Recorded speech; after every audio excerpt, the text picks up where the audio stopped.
Okay, I want to talk about losses and what they can tell us. The past few days, the stock market has been selling off.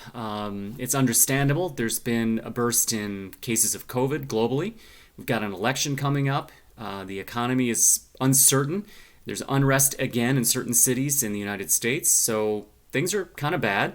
And the stock market's starting to reflect it, starting to sell off. And this is a gift because if you're stressed, if you're upset looking at your Schwab account balance or your brokerage account balance, you've been given a very valuable clue, which is you have too much exposure to the stock market and you should dial it back because it's not been that bad a sell off.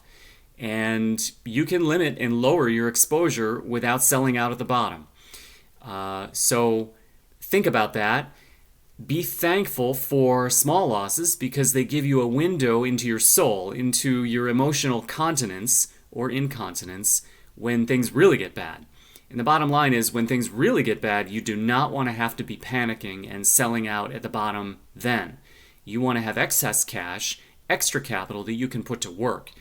And that's how you make money through cycles of the stock market. Okay, thanks for watching.